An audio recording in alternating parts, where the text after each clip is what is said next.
We'll start. 5, 4, 3, 2, 1. Hello, ladies and gentlemen. Oh Welcome to boy, episode I feel 639 pretty of the good. DrunkNerds podcast. I'm Not host gonna always, I'm lie Tyler. Joining though, me here, the just take the man, day the just to myth, the legend just himself, to try to Sir recuperate and stuff Colonel from the past Gables Company. week. Definitely feel like I need a freaking vacation, but at the same point, man, at least I had a chance to play some bit of games and stuff. I mean, I'm kind of bummed a little bit about like Extra Life to some extent because I couldn't do like the 24-hour stuff like I had intended doing. But unfortunately, unforeseeable circumstances kind of kept me from doing it in that case in point and scenario. But other than that, though, I did have a chance to play some good games. I did have a chance to stream some stuff. But other than that, though, yeah, that's pretty much it, though. But how are you doing, Tyler?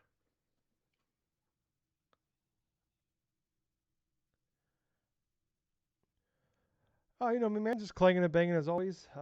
Exhausted. Yeah. Been a, it's been a long, that's like, I don't know, 36 hours. It's been not a lot of sleep. It's definitely first world problems playing a lot of video games. Like you said, Extra Life, I did participate in it yesterday. Yeah, it was very tough. I only got like, it's been kind of weird, 'cause like I was telling my mom about it, going into it, because I always have, I always say it's my favorite slash least favorite day of the year. It's because like, it's playing video games, stuff like that, but also it's like, usually, doing for a good cause, playing games 24 hours straight. So it's fun. It's great. It's like doing a great thing with it too. But like, um, it usually coincides with me. Like I always take like the Monday, Tuesday off afterwards off, just to, like rest and recuperate and get my body back on like somewhat of a schedule. And then on top of that, you have daylight savings time, so you're even more screwed up. Um, and like this year, because I'm still out of work with a broken foot, so it was like kind of the write up was like, I don't know, like, I was excited for it all along. Like it was still like I had a lot of fun and stuff like that. But it was, like it's just a weird feeling of like, um, it's like well, I'm like I've been playing a lot of video games the last 4 months anyway. So it's like, my sleep schedule's been completely jacked up, and it's like I'm not like I have physical therapy. I start physical therapy uh, this past week, and I have physical therapy tomorrow. Sunday night as of recording this will be Monday morning. So it's like I don't know. It's like, but it's like I don't. I'm already kind of sort of like on a I don't know a quasi vacation. I don't know what to call it. Um, but yeah, so it's just very weird going into it, and then yeah, like first time having to do it myself. So definitely. I mean, it was still a good time, but obviously like a lot of fun is just, bullshit with with you and other people jump Yeah. in and playing games with friends stuff like that. So luckily I had my dog hang out with me all day, but he definitely did not. He did not stay up 24 hours. I'm pretty sure he slept for 21 of those hours. Um, but yeah, no, it's still had a good time. Still, my voice is a little. I don't know why my voice is hoarse because I did a lot of talking during that, but it's just like I am exhausted. And like I was talking about, like normally like when I do it, like I get off, I get off work, Yeah. because like, you started doing this. Like I get home from work and I basically eat dinner and go right to bed, and then I like try to get like if I can get like 5 hours sleep in and get up at like 2 a.m. my time and go into it. But because I'm not like burning that energy because I'm not working, um, I was like I tried to go to bed at like it was probably like 8 something last Friday night, and I just like laid there till like 10 something, and then like uh, I woke up at like I set my alarm for 2, and I ended up waking up at like 1:30. I laid there, and then finally got up. So I was like I went in with like 3-ish hours of sleep maybe, Mm. and then I had like so like I was telling Gil for the show. I was like, man, it was like 3:30 in the morning. I'm an hour and a half in. And I'm just like, I don't know if I can do this. Like I'm so tired right now.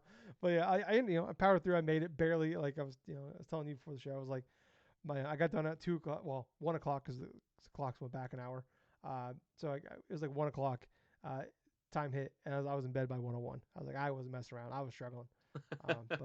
Yeah, we'll talk about that more of that here in a second. Yeah, if you guys like the show, like what we're doing, you want to support us any way we can. We don't have a Patreon. There's like no way to send us money, but if you guys want to help us out by just all we ask for is a little bit of your time, maybe a few clicks of the button. If you can hit the like, follow, subscribe button, 5-star reviews, comments, stuff like that. We're on everything. We're on YouTube, any podcast app, we're on them. Apple, Spotify, whatever other popular ones are out there. I've signed up for all the major ones I know about. We're on those. So hit that subscribe button, the follow button, 5-star reviews, leave comments, leave reviews. I really appreciate it. The big thing if you can go to our YouTube channel, we've really been pushing that. We've been stuck at like the mid 400 subscribers for like a month now.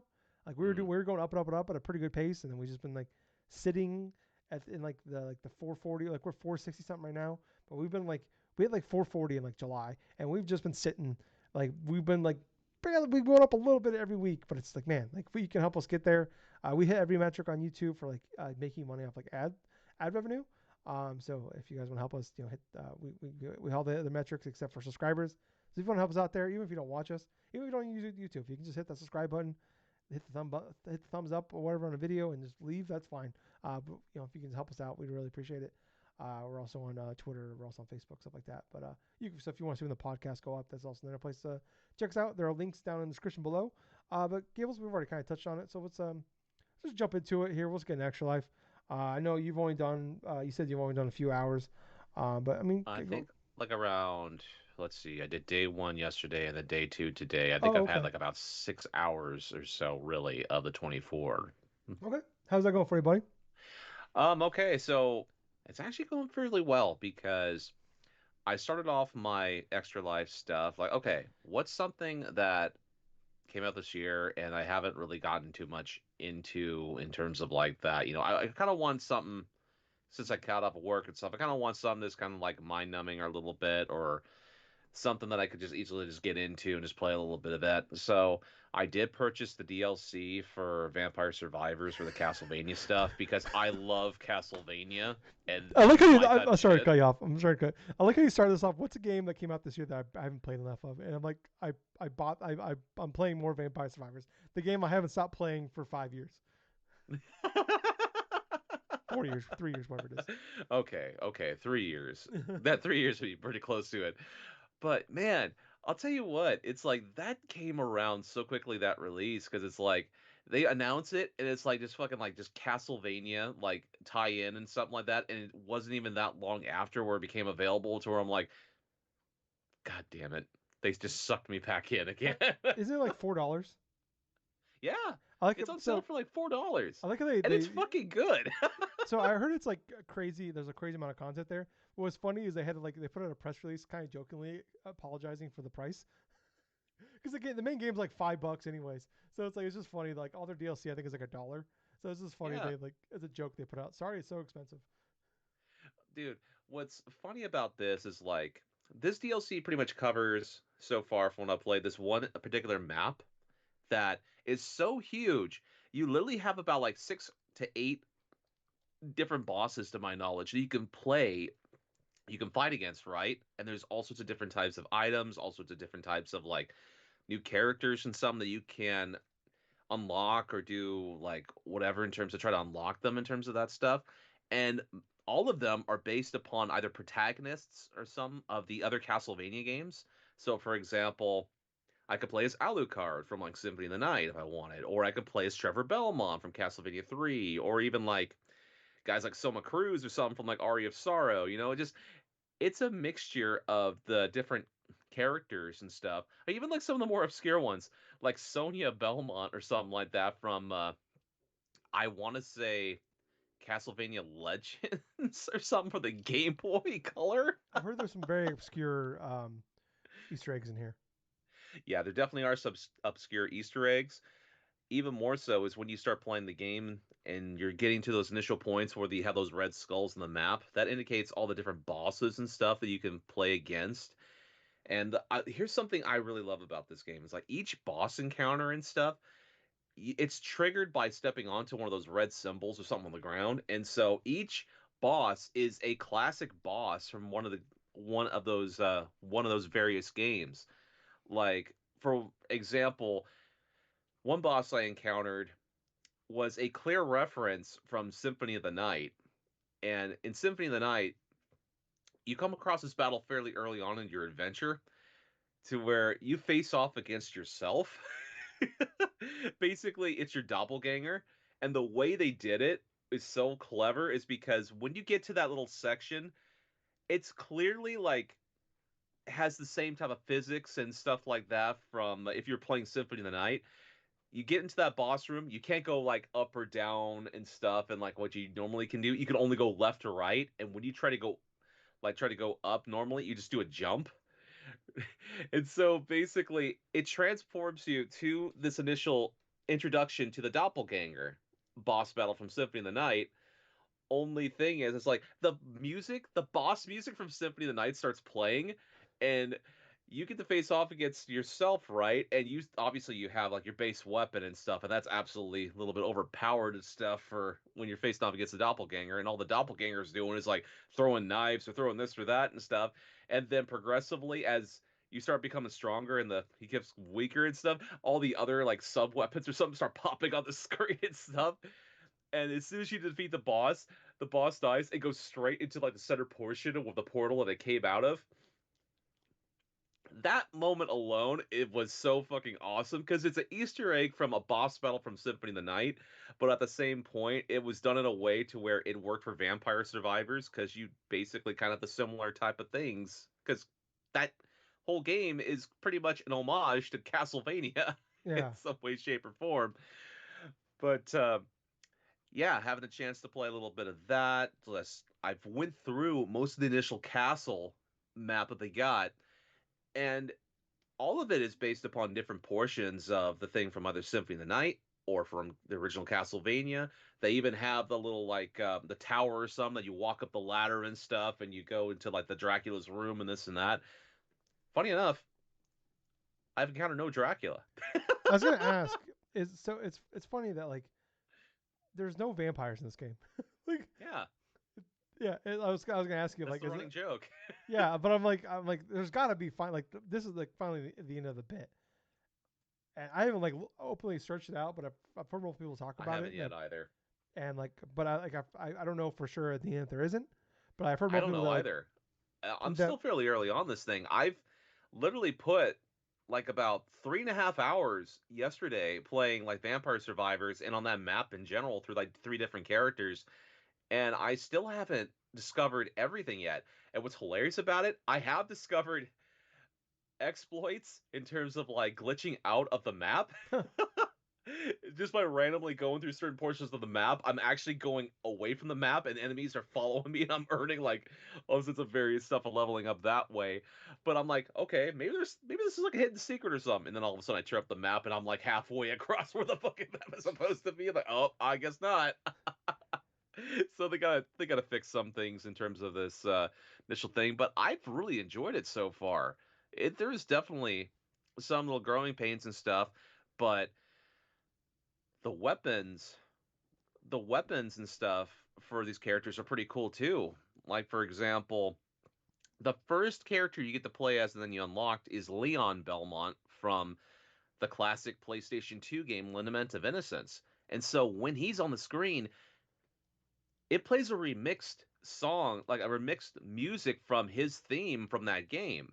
Every single one of the Castlevania characters has a remixed version of their theme from their game, and it sounds fucking amazing.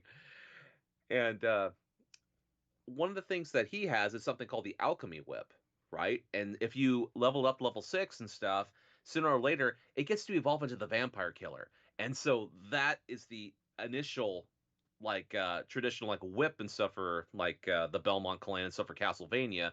So obviously this thing is overpowered as shit and you're like just eliminating enemies here and there and stuff. I still haven't yet beat the Reaper on that stage, kind of like how you would with every other stage for Vampire Survivors. And I've gotten close, but at the same point, I haven't gathered enough and like get enough like experience just to get everything completely maxed out. So that way, like I could kill like the Grim Reaper and stuff. And I was like, okay, well, we're done doing that. But I spent about 3.5 hours playing that, and then today I decided to do a little bit of Balatro, which was kind of hilarious, dude. Another game that I've played this past year that I spent a ton of time on. And what's hilarious about that is the only reason why I have that damn game on the PS5 is I looked at the fucking PS5 app. I looked at the PlayStation like credits and stuff. I unlocked it just for free stuff for the points I spent buying some of those digital I, games. I like It how was like hilarious. you buy these like brand new $70 games. I think you never play them, but then you buy these games that you have already like essentially platinum on other platforms. And you just buy them again on a different platform. It's like I don't know how why I many do that, dude. how many times? I mean, like you own like 4 copies of Vampire Survivors on like every platform, and then like you basically like platinum it on Xbox. You played it on Switch a lot, and now you're playing on I've PS5. unlocked every single achievement in the base form of Vampire Survivors on Xbox. Jesus Christ. I know, man. It's like when I really love a game, I get it on everything. God damn. But no, man. What's funny about my what was like 3 hours or so like playing Balatro through the stream that I did today. I did about two different runs. One in which I had the blue deck, and then the other one where I had like the gold deck. So the blue deck, I think, has an increased card that you put in your hand. The gold deck is when you start off with like I think $10 extra or something like that for your initial run. For the run I had with my blue deck and stuff, I was doing a cross between having like a three of a kind sort of deck and then like having like a flush. And just started doing that way because I started getting jokers that would influence, oh, okay, if I get a flush, it's going to be even more of like an increase of multiplier doing that. Or if I get like, say, three of a kind, okay, I can get a little bit more into that. I got a joker to where if I buy tarot cards or something and use them, it would increase its multiplier for that joker. And so I literally had it up to about 8 or 9 in terms of multipliers because I kept leveling up different types of suits. You know, not like suits, but different types of hands and stuff. So obviously for a pair or for a flush or a freaking straight or wherever, I would use the one I'd use the most often, which is either two pairs or a three of a kind or a full house or anything of that sort and build upon it from there. And it's like I wasn't like getting complete all the way through like my attempts and stuff. I would be getting up to like ante 6 out of 8 or something, and then all of a sudden when I got to that 2,000, 3,000 point threshold, I get like a terrible hand, and then I can't initially go any farther because I either did a mistake to where I accidentally like played a hand where I meant to drop some of the cards from the hand, or I decided that, oh, okay, I'm gonna invest inside of this Joker, and then all of a sudden it's like I forget about investing inside that Joker, and then I'm left with the same thing for the last thing, and it, obviously when every time you go through like a different type of bet and finish that off, it resets the Jokers for before they go into the next round. So that was the blue card stuff. The gold deck with like the extra money and stuff, I had so much different types of like money and alongside of different types of Joker things to where I was still doing like flushes and stuff and two pair, but I also had a Joker that would help me in terms of multiplier for how many face up like face cards and stuff would be. So like any type of king, queen, or jack or something that would get an extra like 30 like chips or something on top of things, and on top of whatever type of tarot card I would use and turn them into either like a wild card or like, or in some cases you could actually create something called a god card to where it's like you turn it gold, and if you hold it inside of your hand or something like that, it would get an increased amount of like money or something per each turn that you leave it in your How many hand. cards It's do you gotta sacrifice for Obelisk? The Yu-Gi-Oh joke. oh god. Oh well, I could have come back with a snappy thing and called three of a kind, but still. Oh, the game is still fucking enjoyable, dude. I mean, I don't know what it is about a roguelike poker game, and that's something I never thought I'd be into coming into this year. But oh my god, it has that one more game mentality like no one's business. I mean, granted, yeah, I like playing those type of games to where it has an arcade like feel, and I could easily just pick up and play a game if I want to. But at the same time, Vampire Survivors, Balatro, like these are the kind of games to where if I have new games, I need to stay away from these type of shit. But still, I'm heading deep in. But at the same time, it just reinforces why I like Balatro so much, and I consider it one of my like obviously in my top 10 for the games of like this year because it's just that good. But there was one last game I did play, and it actually released earlier on this week. It's the Pokemon Oh TCG. God, it's like stuff, that whole gotcha game and stuff for that fucking Pokemon stuff. Gables, I gotta get you to like a clinic or something, man. We gotta work. We got. I'm worried about you. Well, I would like to inform you, I'm not spending any type of fucking money on that stuff because I know how gotcha games work. Yet, They lure you yet. in with a false sense of security, and they try to bleed you dry.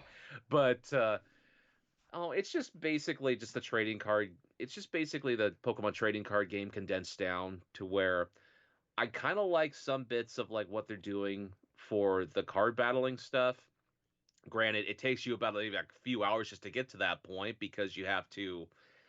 They reward you with all these free things and stuff to start off, like any gotcha game, and like you use these specific types of like these freebies in order to open packs or to complete certain missions or to get a certain amount of cards. From playing the game, you get all these different types of little rewards for being a beginner. But I know sooner or later, once all that wears off and I've done every single thing and stuff, you have to put some money into it in order to do like various Hmm. stuff. I do know from what I've accumulated so far, I have reached the point to where I am using little bits of these like trophies, these little Pikachu trophies that I'm like gathering from completing missions to use to open more than one pack a day, which is basically what they do. They put you on a 12-hour timer. If you run out of like your freebies or something to open packs to try to get these little cards, then they'll put like a little cooldown timer for you for like 12 hours or something, unless you use these little Pikachu trophies that'll decrease the time and you can open another pack. But they use like 12 of these little Pikachu trophies or something, and I accumulated like 99 plus because I just did the basic mission stuff and this and that. But I have gotten at least over 50 cards so far. What's kind of interesting is inside of the game, they actually lists you the percentage rate of what you can get certain Oh, cards. So, and on top of that, not only can you not only do you have that type of information, but you have the option if you're like say opening packs of cards and stuff, you earn also these little credits, right? In terms of every single pack that you do open, and that'll accumulate to where if you earn a specific amount, you actually have the option to get a specific card from a pack or something. Say, for example, you really are trying to draw for this Charizard, right? And it's really low percentage rate, right? Like say like a 0.05%. Well, if you accumulate, say, like 100 or 150 of these little credits or something from opening different packs over the past, like, maybe 2 months or something, or whatever the hell it takes you, or if you are the person that invests a lot of money in these gotcha games, probably like maybe like a few days or yeah. whatever, The whales. yeah, the whales, pretty much. You could pretty much use those little credits to get that one card that you really want and stuff like that, and then that you have the options. I mean, I'll be honest with you. When it comes to those type of different types of like gotcha games and stuff, yeah, they are definitely predatory in terms of like their intentions and their money and stuff. But at the same time, this is more approachable in fact where it's like you can do these specific little options, but at the same time, it's they at least list the options of like the information of what cards you're going to get for each pack. It's not like say a loot box to where you don't know or you don't know anything in terms of that stuff. You just have to pay and then hope on a prayer or something like that that you'll get what you want. Yeah. But yeah, I spent like about a good solid hour or something like playing that today. But at the same point, that's pretty much what I've been Okay. playing. Gables, I'm really concerned about you, buddy. Yeah. I'm really worried about you. Like, like, Leave your door it's funny. Like, open. Leave your door open. it's like a mutual friend of ours, Josh, Yoshi, as Yeah. we call him. Yeah. Is like we both got really into Vampire Survivors around the same time a few years ago, and we were like both like openly talking about like we talk about like every now and again, but it's like we openly talk about how like we didn't like who we became. Like we got really into it for like 2 weeks or a week or whatever it was, and like the people like it's like the we were like became like bad people like while playing this game. It's like just being like you obviously Being bad I'm people from not playing the trying to game. compare Vampire Survivors or something to like real like issues like drugs or alcohol. But it was like basically like you think of like you do shitty things when you're like just to get your next fix. It's like or like the things like the things that you would just like put off or not care about because like I gotta play like another round or like I gotta be up I gotta be up at 6 in the morning for work, but it's 2 in the morning and I'm still playing Vampire Survivors. It's like we just became bad people and like priorities were fucked up because of these games. And it's like as someone that's been clean and sober from Vampire Survivors for coming up on 3 years now. I'm concerned for you, Gables, because like not only are you you've beaten the games on Xbox, you bought all the DLC, then you bought it on Nintendo Switch, and you beat them on there, and now you're just doing it all over again on PlayStation.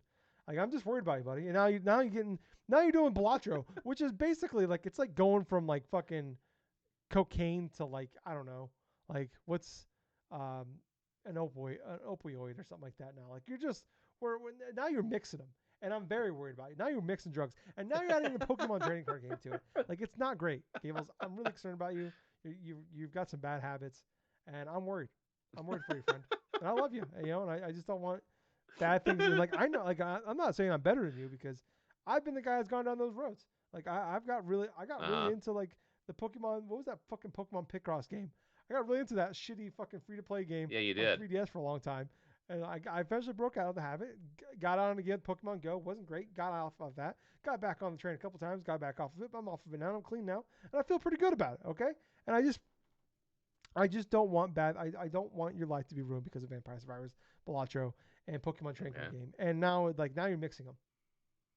It's just like I feel like you're just throwing in some ketamine now. It's like that's all we're doing here, and it's not great.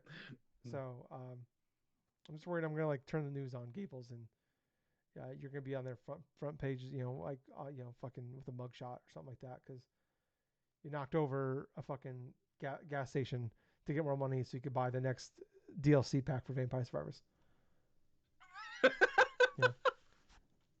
Commit armed robbery at like a fucking at a Coinstar because you need 50 cents for the next DLC pack. So.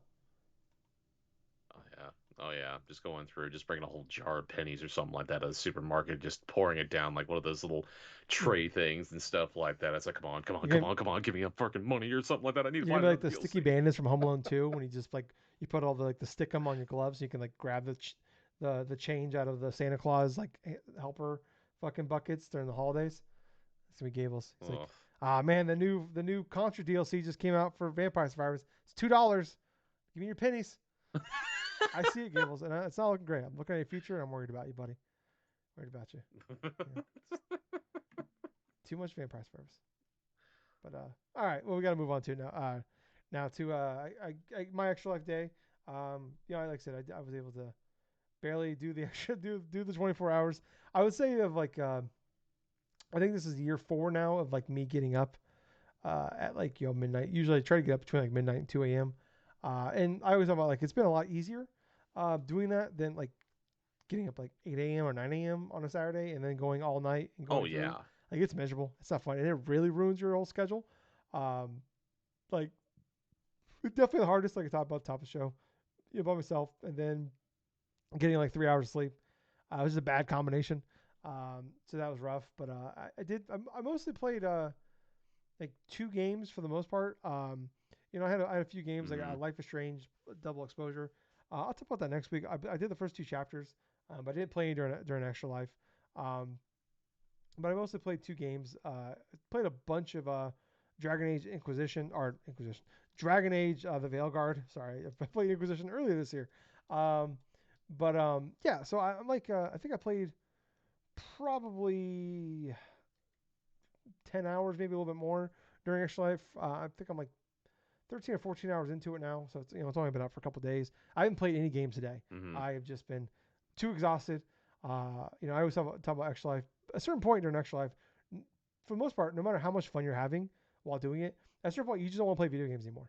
And I definitely hit that point where I'm like, I don't want to play video games anymore. Like probably the last like few hours of this thing, and then until I just being incredibly exhausted, and then just watching football and kind of being a zombie state. I'm like, there's no chance I can focus on what I'm doing here. Plus, Dragon Age being like it is an action game, but there's also a lot of story and a lot of talking parts to it.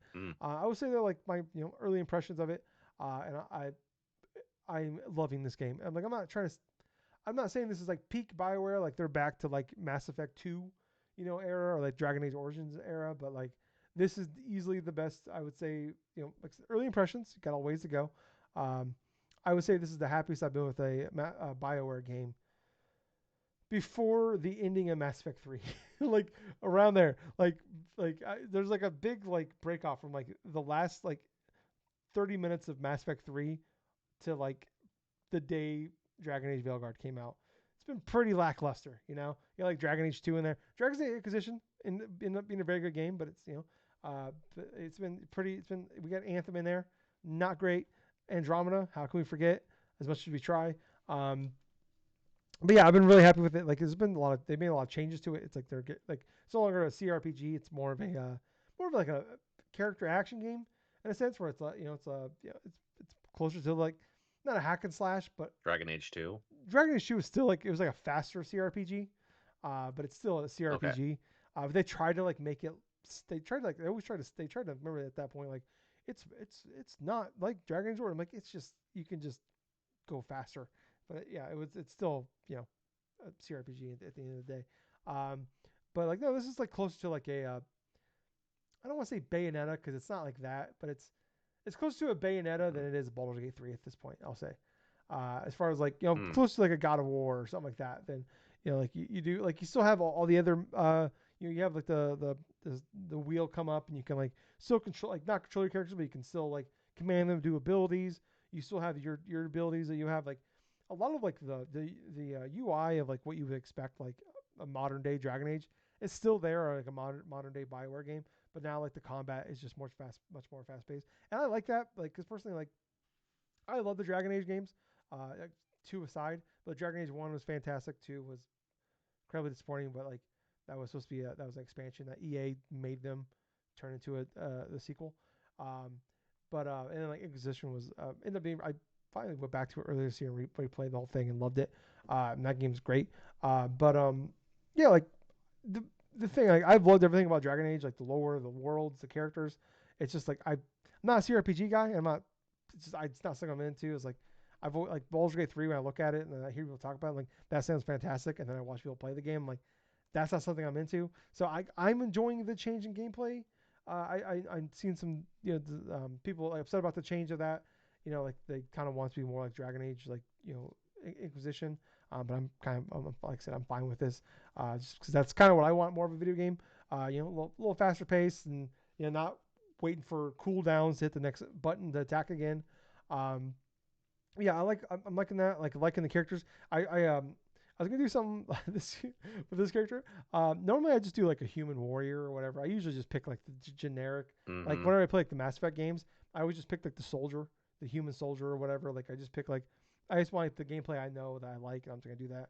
I don't want the powers. I don't want to play as a mage. I don't want to do any of this. This time though, I was gonna pick a rogue, and I was gonna make my character look like Chapel Roan, and I was gonna call her Chapel Rogue. But unfortunately, the rogue was not a character you can pick, so I made her look like Chapel Roan, but she's a warrior. So it's actually I gotta say I gotta give a lot of props to people. Like I don't usually mess around too much with like character creation tools. Like I'm just like I don't have the patience for it.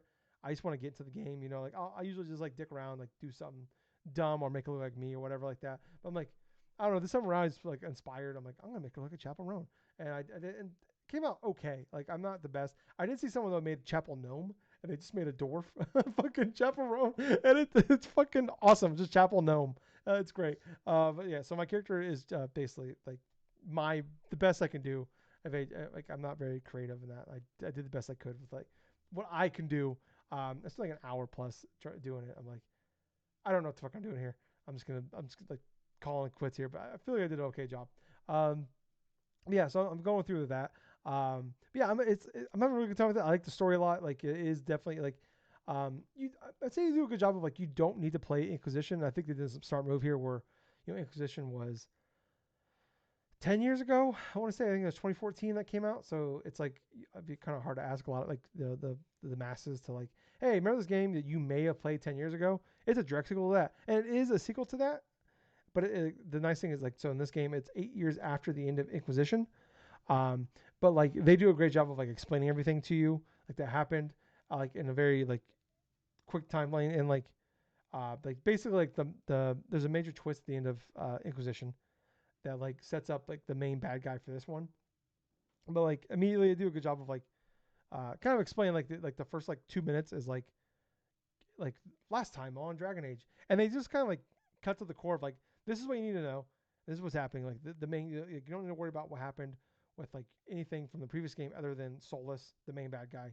They do a good job of it, and then like shit goes down. Basically, like the thing he's trying to do at the end of Inquisition, like it's 8 years later, he's finally doing that. Like he's like gonna basically like essentially like kind of destroy the world, and you stop it, but instead of like uh, you stop him, but you like you put it into him, but you like there's like these two worlds that are like he opens up like a portal to another world type of thing, and there's more to it than that, but like best way to explain it, he opens up the portal to another world, and then when you stop him, but you end up letting out two like gods that are like worse than him that he was trying to keep imprisoned, and so the game is like basically you gotta like there's like a worse like you stop the bad guy, but you in the process now there's two worse guys that are out there. You got these two gods that you gotta stop, and that's kind of the crux of it. So it's like this is a great job of like, hey, like here's this character and this thing, but like you don't. It's not like I said, you don't have to play a giant RPG from 10 years ago to like understand everything. It helps, don't get me wrong, but like it's not a necessity. But yeah, so far I'm really liking it. I've only done like the first like few like story missions, and I just started like dicking around like doing side stuff now. Like because I was starting to get like tired and during extra life, and I was just like I don't really want to like do story missions. So I'm like I just want to do some side stuff. So I did all the side content I can do up to a certain point before like now all right now I got to go on to like, the next story mission. But yeah, I'm really happy with it. Like it is definitely like if you're a fan of Bioware, like they do a good, like they have a kind of a system, and it's like we're building a team to like go stop the main bad guys, and that's like kind of what like Bioware games are, and they do a really great job of it, like Mass Effect 1 and 2 and all the Dragon Ages and stuff, and Mass Effect 3 up to the ending. So it is definitely still that formula that you might know and love.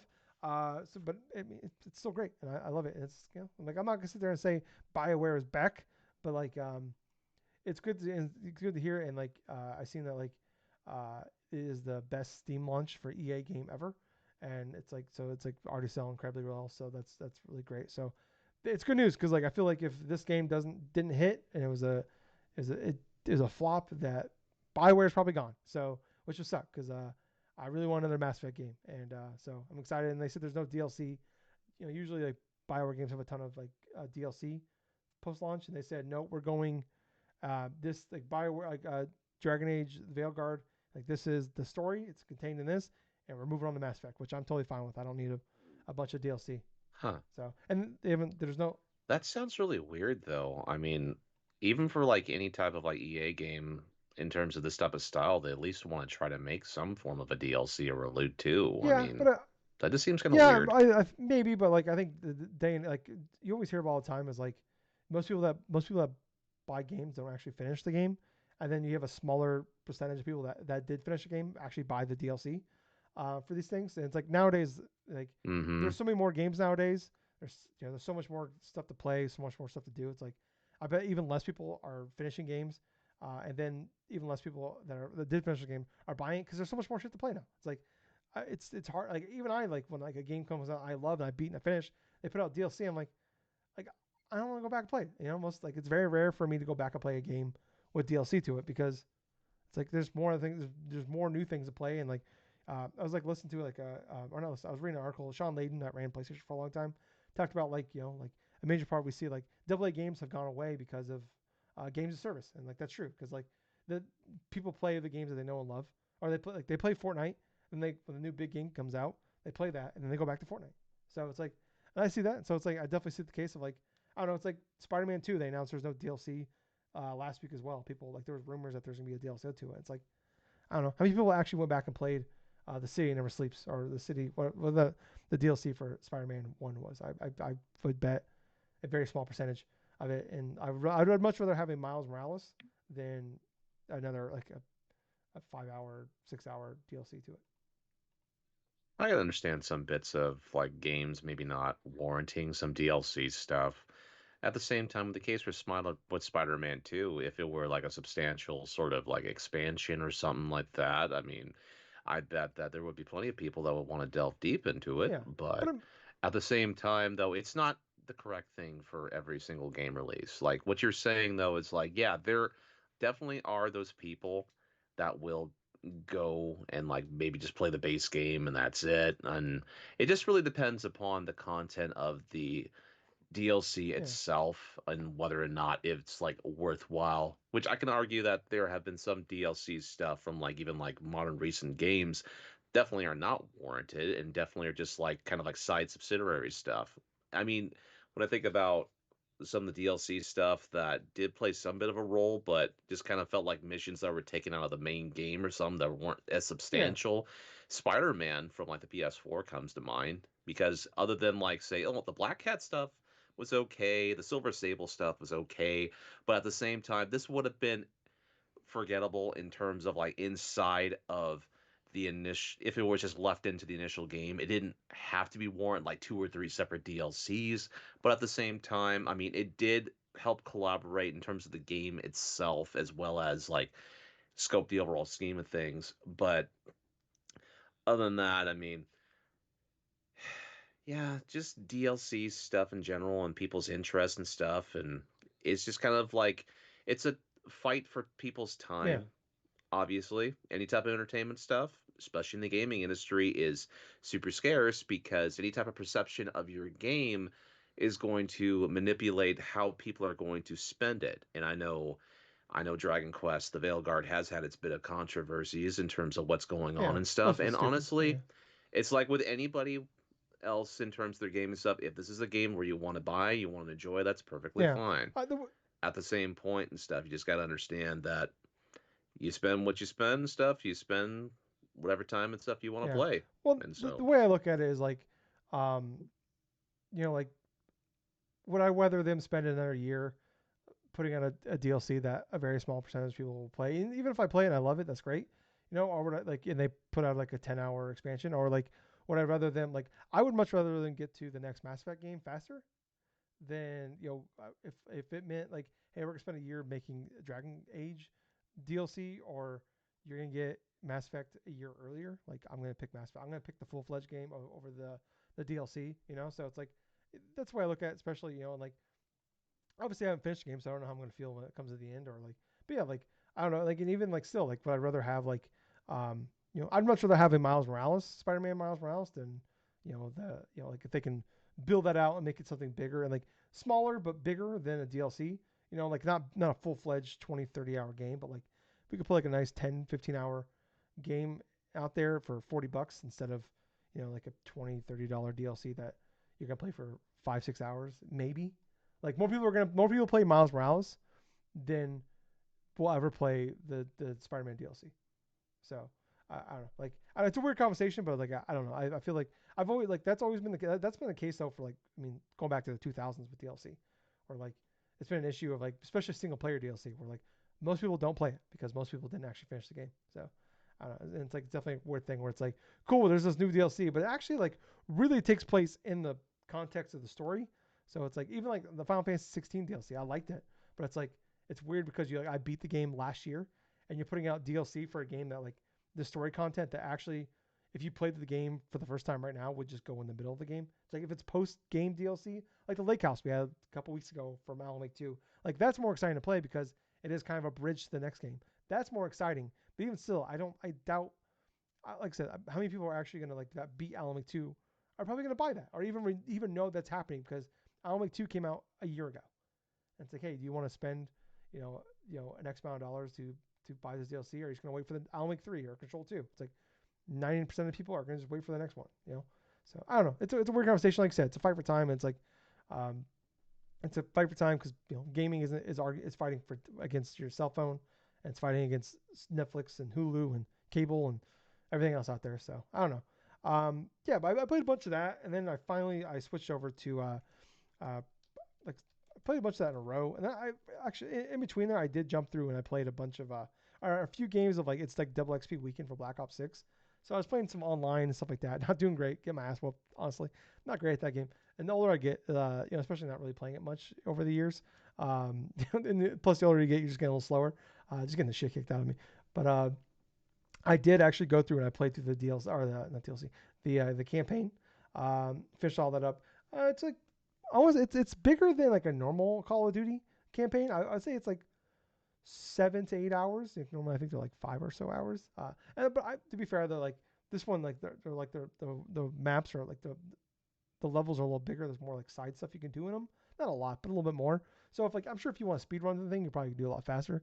I was doing pretty much like I was like searching for like more stuff, and like there's like one mission that actually takes place in like a open area. And there's a bunch of like there's probably like a dozen like things you can like little checkpoints you can do across it. I did all of those in like one of the missions. Like you probably could have ran through it in like 15 minutes. Instead, it took me like an hour because I wanted to do all the side stuff. And then like cool thing is like you have like a base after every mission you go back to, and there is like some cool secrets you can find throughout. Like you're in like a house basically, and like you can find secrets throughout the house, and like you can I think it is in Cold War, but like you can like find money in missions or like in the house itself, and you can use that to like upgrade your character. So you can use actual like you can use like in-game dollars to you can like increase your HP levels or do like basically like the kind of things you can add to like a multiplayer thing. They kind of do a good job like incorporating like multiplayer stuff into like mechanics into the main game of like you can add like maybe you can like have like a few buffs to like your character online. Like you can reload like 15% faster or if you like you get to like a near death thing, you get like a small percent chance of like coming back from it, kind of stuff like that. So kind of a cool thing. Like I ended up actually like maxing it out, not even really like trying super hard, just like every mission has a safe in it. You can find like $1,000 in there, which gives you a good chunk of upgrades. And there's also like cash you can just find sitting around throughout the game as you go. But some cool stuff there. It's cool little mechanics. It's kind of adding and fleshing out the game overall. But I'd say like some of that like I played Modern Warfare 1, the new one like 2019. When for Extra Life, actually I replayed through the whole thing then. Like I always found like Call of Duty is a good Extra Life game because always usually comes out right before Extra Life, and it's just kind of like it's a mindless enough game that like it's fun enough that like you can get through it without having to like give your full attention. Like I remember like enjoying that one but not loving it, Modern Warfare 1 campaign. And I remember playing Modern Warfare 2 a couple years ago, and I was like, I think I'm just like out on these type of games. Like I loved like playing these Call of Duty games. I've beaten almost all the campaigns. I think outside of like two of them I've beaten. Vanguard and World War II are the only two I haven't beaten since the inception of Call of Duty at this point. And I was like, I was playing it. I was like, I'm just kind of done with them. Like it's not fun for me anymore. But I think playing through this one obviously helps us on Game Pass. Like that's a big part of it too.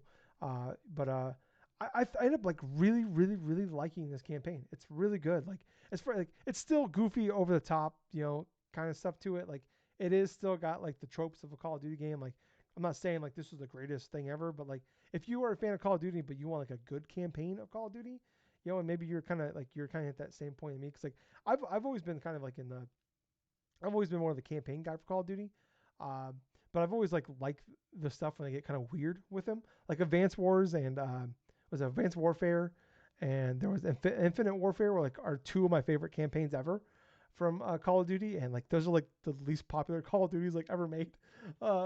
For like the fan base, like they basically had to go back to Modern Warfare because of how disliked they were. Like I ended up liking this one a lot. Like part of it too is like so it takes place during the 90s, obviously, because like stuff's out there everywhere. Like one of the missions, like you're like at like a Bill Clinton like campaign like thing. But like it's kind of they make it more of like an espionage type of thing, where it's like you're not just like going into like you're going to this random country in the Middle East and you're just blowing shit up, and it's like Michael Bay crazy over the top stuff, which like I said I liked for a long time. And it's kind of after a while like playing a bunch of them, just kind of get over it. But like now you're going to things. There's like multiple ways you can like do the missions, or like there's like different ways you can go about it. Kind of almost like what's the Arcane Studio Dishonored, like kind of like Dishonored, or like a Hitman or whatever. Like maybe not like that grand scale. I'm not saying like they're S tier. This is like definitely multiple tiers below that. But it's like it definitely adds like a way of like cool. Like there is different ways as like these campaigns, these stories, the way the character interactions in these games can happen based off of like how you go about it. Like one like you gotta get a picture of the senator to get like his retinal scan, and like one of these missions, and like you can like go and you can like blackmail the wife, or you can like he has a mistress and you can like blackmail, you can do this, or you can go and like find a picture, you can like anyways, I don't want to spoil it too much with it, but like there's multiple ways you can go about how you want to do this. And like every mission, not every, a lot of missions have that element to them. So it's kind of exciting from that. And like I said, there's like one main mission where you end up in Iraq and like you're going through like you got like you got to go and like go into one of Saddam Hussein's mansions and stuff. And but like you can just like I said, you can just run straight in. Like there's a couple of like things you gotta do before it. Like you can just go and do those things and then go straight to it. There's like a bunch of like little things you can do like around the map that you like, and you can like spend an hour plus like I did and do all of them. And it was like they're fun, exciting, they're different enough, and it adds enough element. Cause like in the end of the day, like Call of Duty, like people can sit there and say, "Oh, it was a bad Call of Duty," like, but there's still like great games. Like the mechanics, the shooting mechanics, everything feels great about Call of Duty. It's just sometimes like what you're doing in them is not fun, maybe, or maybe you're just kind of like I said, like kind of get burnt down on them.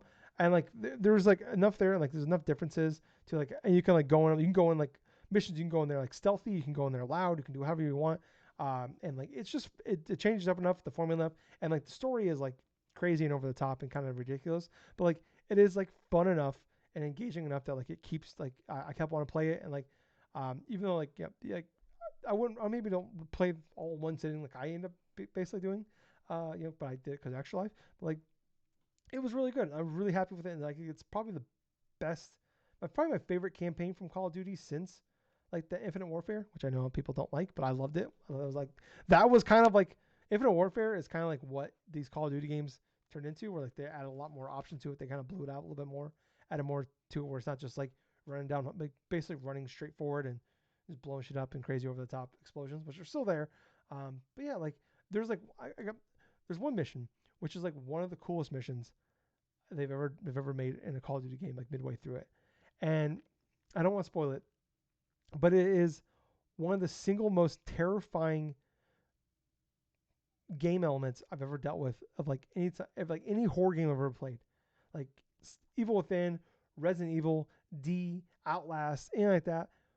One of these levels is like just fucking terrifying on a horror element, and it's awesome. It is one of my favorite. It's like a very like one of the most memorable missions I've ever done in Call of Duty since like the ghillie suit mission and like Call of Duty 4.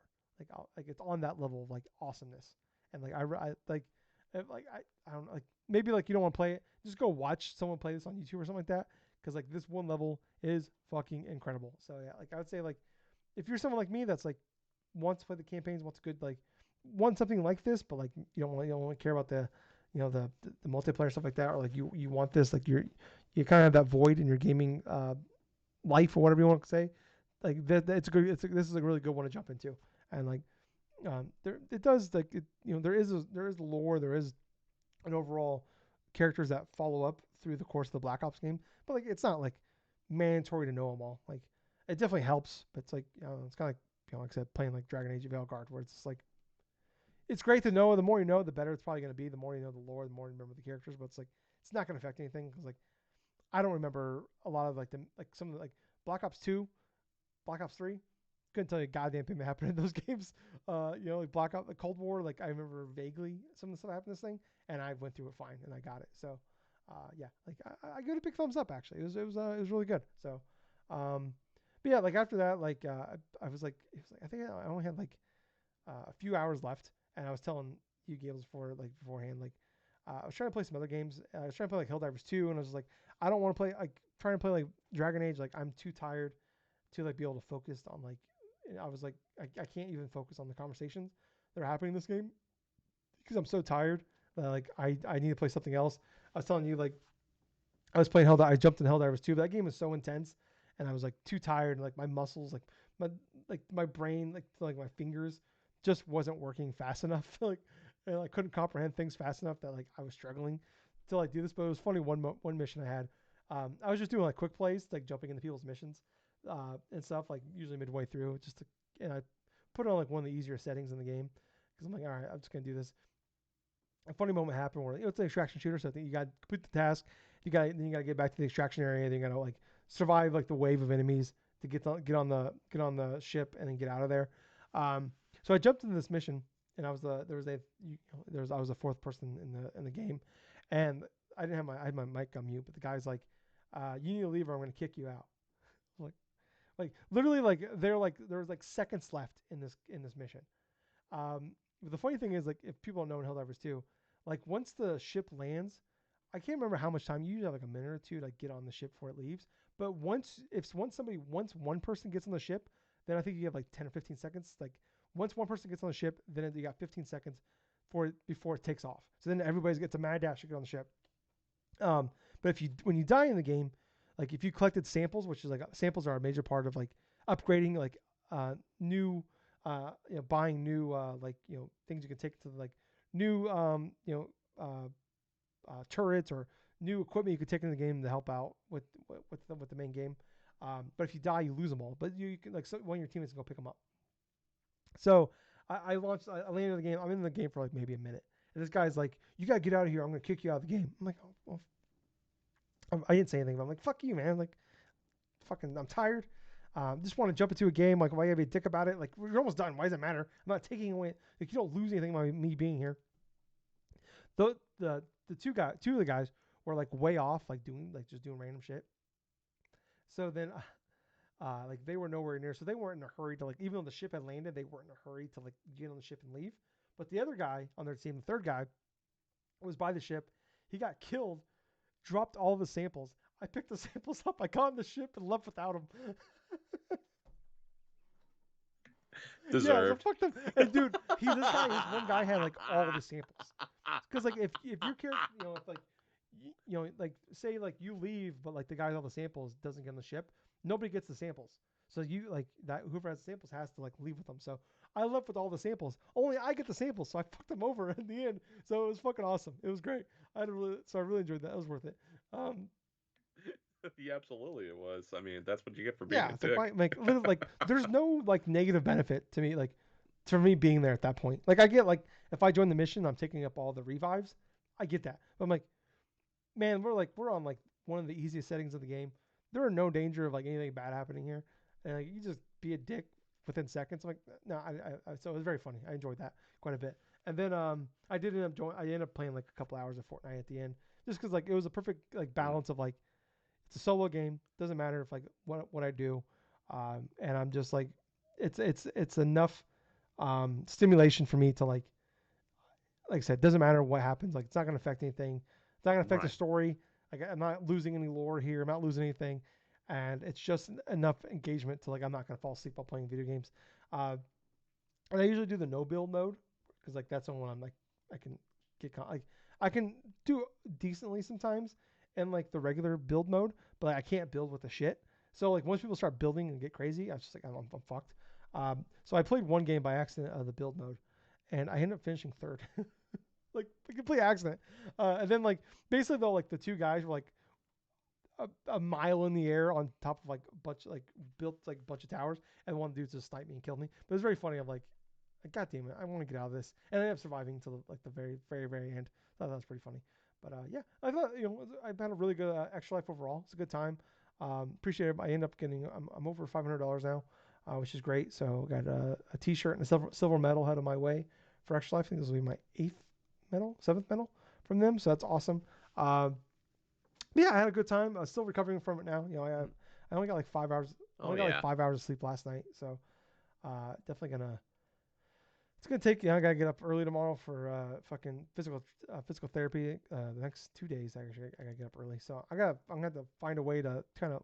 I don't want to take naps to ruin my sleep schedule even more. So like I've stayed awake all day. So yeah, it's gonna be a. Luckily, I guess it's kind of a nice thing. I don't have to go back to work quite yet from my injury. So because I'm gonna need it. I'm gonna need it to get back. Not only get my sleep schedule back on track, but also make up for all the sleep. Because I think, like I said, I'm running on like 7 hours of sleep the last 2 days. So it's not been fun. But Gables, we only got one real topic here to talk about. Actually, we'll do other news this week, and then we'll get to the one real topic that we have. So other news this week, just a few things. Phil Spencer, he posted that he played the game Everwild. People don't remember, Everwild is a game that was revealed, I believe, in 2020. It was a rare game. It was just like a complete CGI trailer, and like it was very early. Oh yeah, that ambitious. Yeah, it was very early in development, and then like the director left the studio shortly after, so they had to completely reboot the game after he left. So it's just kind of been like, what the hell's going on with this game? But it's very interesting. We haven't heard anything about this game since 2020. All of a sudden, Phil Spencer right here talking about he played Everwild. Next up here, Xenoblade Chronicles Twitter, because I'm not going to call it X, is out March 20th on the Switch. So I know that's pretty exciting for people out there. So that's happening. So it's kind of one of the last absolutely. few Wii U games that hasn't been on Switch yet. That's finally coming to Switch. Very interesting that timetable though for that one. March 20th. I think a lot of people were expecting we would be either have in our hands or close to a Switch 2. So I wonder what that means. So we're definitely in the we're in the end game now of the Switch. So absolutely. Yeah. Next up here, like there's not really a lot to talk about here. We talked about enough already. Firewalk Studios was officially closed by PlayStation. Concord's not coming back. I mean, Concord's been like we've been talking about this game since they revealed it back in May. The vibes were not great from the beginning, and the vibes were never great when the game came out. I think no real surprise here. They officially canceled the game permanently, and the studio's gone. Feel bad, it sucks for the employees working there. Over 200 people lost their jobs because, basically it's kind of like the Jason Schreier kind of talked about. He talked to some people there. It's basically like every major game release, like games of service thing came out where it's like basically the big execs wanted their major game of service game. They made it. The studio didn't really necessarily want to make it, but they made it because that's what the executives want.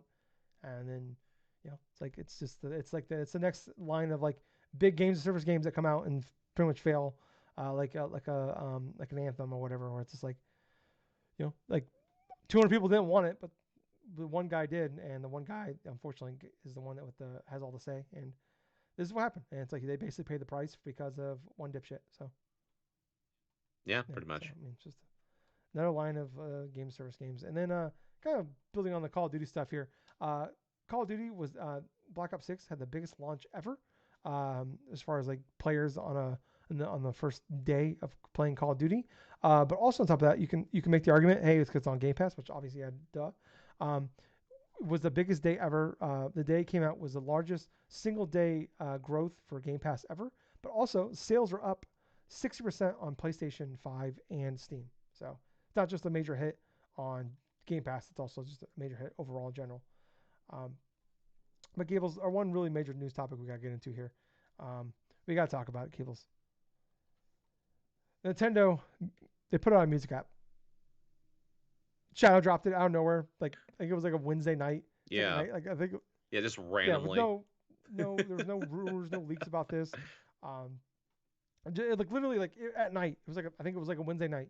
They just put a trailer out and it was out on your phones immediately. Yeah, it's out now. You have to have an NSO account to use it, but it's out. Gables, I've been dying to hear it. I'm sure you've used it. What's your thoughts on it?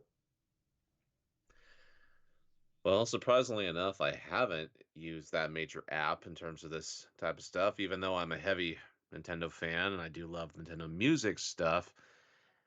Oh, God. From what I've been hearing from this initial thing from people is like there are some great game soundtracks that are on there, but obviously at launch is surprisingly limited, because they want to try to prioritize some bit of correlated stuff, like for some of their older games and mixture with a lot of the newer games. Like, say, for example, you can listen to, say, some of the battle theme, like, say, music and stuff for Pokemon or something, or for Legend of Zelda or Donkey Kong or something. You can select which game that you want to hear music from, as well as, like, correlated, like, playlists and stuff based upon specific characters, say, like, with Princess Peach or Mario or Donkey Kong or whatsoever. Yeah, just that initial stuff you can do at this moment. I think there's like, I want to say there's like about maybe 30 to 50 different types of game music. I mean, I'm not entirely sure how much, but from initial things that I've seen from the trailer and stuff, it's like a handful of like some of the more recognizable stuff. Yeah. But I think Nintendo's already went on record they're going to be adding things periodically to the service. Yeah, it's I hate it, honestly. It's a good app actually. I would say they have like some cool playlists. They break it up by game. They break it like you can break it up by character and stuff like that. The idea of this whole thing fucking sucks, honestly. It's just one more thing Yeah. from the drip feed us. Like I think any major Nintendo fan can would honestly say that like the way they're doing like the NSO games, the way they're drip feeding these things out has been incredibly frustrating. Some of the shit that we randomly get Yep. from these things is like dumb. While like you look at like certain games like like DK64 still on the service. And it's like meanwhile we're getting like these random ass we're getting like what was it Shadowrun or whatever it was for We last got month. we got like Yeah, Shadowrun. No, we got like what was it? We had two N64 games that were randomly it's like dropped Turok this 2, like past week and stuff for Halloween. So it was Shadow Shadow Man Man. and like freaking like Turok Yeah, 2. The Seeds of Evil just yeah, randomly. And what was even more of a WTF sort of like moment is like Shadow Man is there's already remastered versions like on other platforms, right? This is the original yeah. 64 one. So it doesn't have any of the modernized like type of controls or any type of the added content that was cut. This is just straight up like Shadow Man port from like the N64 from like the late Yeah, 90s. so it's just like when I open it up, I'm like, okay, cool. I can like listen to like the I'll listen to like the Pokemon like um music, and it's like all they have is Scarlet and Violet. There's no other Pokemon like you don't have the most iconic music from your franchises. Like there's only two Game Boy games on there. Like one of them's like Dr. Mario. You don't have Donkey Kong Country 2 on there. You don't have uh, there's some cool stuff in there. Like some of them, like there are like hundreds of tracks of like some games in there, which is great. Like there are like some games like have like 200 tracks on, which is awesome. But it's like it's just like like what was it? Like someone said like Nintendo is like they are like the our like it's like the monkey paw from like the Simpsons. It's like you wish for the thing, but you always like you kind of like you kind of get the thing, but you don't really get you get like the shittiest way imaginable. You get the thing. This is like Yep. Nintendo is that they're just like our like in our like real life timeline. Like Nintendo is that version. Like cool, you want all these things? We're gonna give it to you the Yes. stupidest fucking way. No, you not only like you have to have NSO for this thing, you have like it's gonna be a separate app. It doesn't work with like CarPlay. You can't and like hey we're gonna like just randomly we're not gonna have all the best like we're not even gonna have all the best music on here. We're just gonna like we're gonna have like some of the key stuff. We're gonna give you just enough that like hey this is exciting, but a lot of the main shit here you don't want once you get past like the first 15 minutes of this thing it's like oh this kind of sucks. It's like cool I can't listen to like I said I can't listen to like the Pokemon Yellow music like I can't listen to fucking like Donkey Kong Country 2 was like one of my all-time favorite video game soundtracks. Like I still to this day hum like some of the songs from Donkey Kong Country 2. And I haven't played the game in like a decade. And it's like I like still love music and it's not on there. It's just like I don't know. It's like on top of that like man like if you were somebody that like and this isn't like a new thing like we see this all we see this stuff happening from time to time. But if you are somebody that has a YouTube channel or like that has a podcast or anything that uses any type of Nintendo music or even like a lo-fi version of a Nintendo music, you're fucked. Because like really all they're gonna do with this is like this is more so for them to like say, hey, we have this here. This is financially hurting us. Take these down. And it's like so I think this is gonna be bad because there's gonna be a lot of really great YouTube channels that are actually like making it so I can listen to these fucking songs and also really Yes. cool versions like spin-offs of your songs here on top of it. Like I'm someone that loves to listen to like lo-fi music versions of like soundtracks I love. Like I do that constant whenever I'm like working on the podcast and like putting the show notes together. I always put on like lo-fi beats or whatever of like um of video game music. That's what I listen to. And it's like, man, it's like a lot of these are probably gonna be gone. And it's like it's wild. Like this is what Nintendo does. Like Nintendo, like they're a They yeah, gatekeep. they are gatekeepers of fun. And it's like they have like all the they make some of the most fun things imaginable. But because of that, they're able to get away with some of the shittiest practices.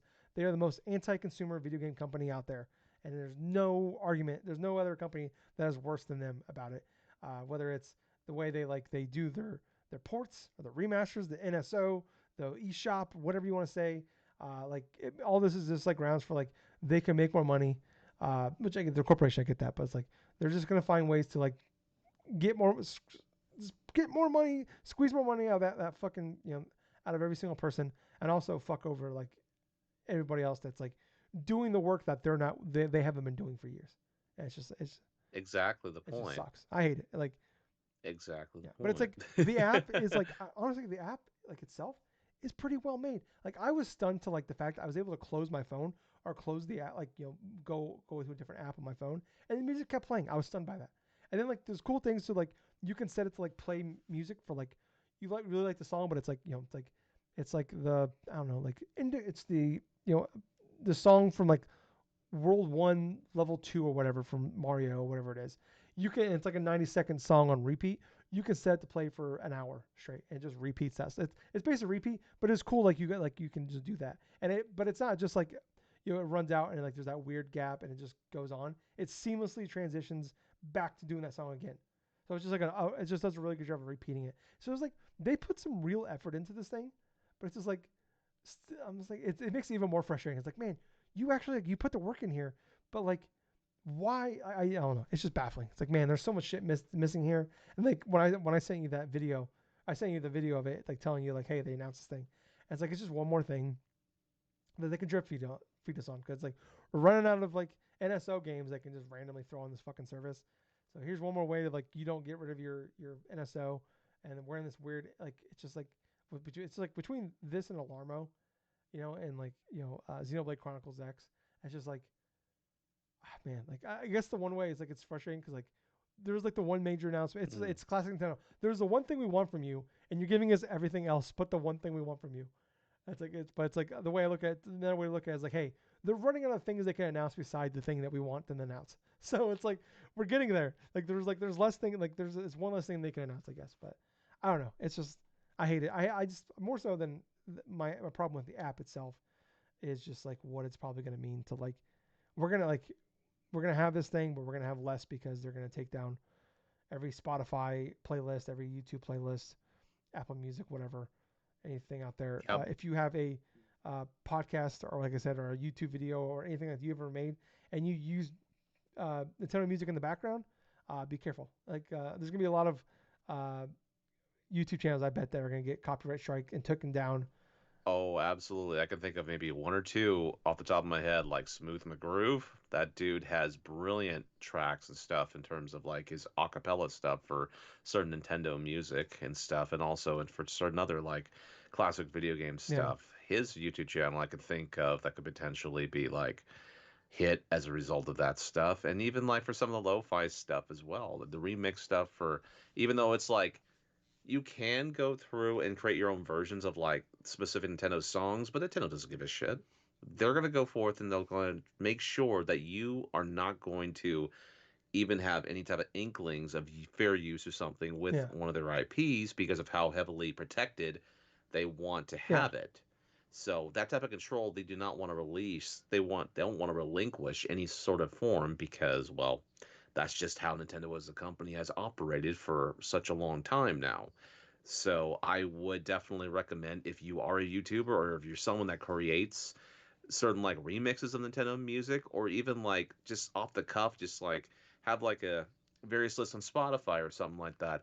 I'd recommend just downloading a bunch of that different music or down to those different videos and stuff and save them on a hard drive somewhere or wherever because those are not going to be around if Nintendo is going to do what we all, which a lot of us think is going to happen, is they're going to go and cherry pick and just do whatever it is possible to make sure your channel is not going to exist in another month or yeah. two. There's gonna be a lot of channels that are gonna get nuked.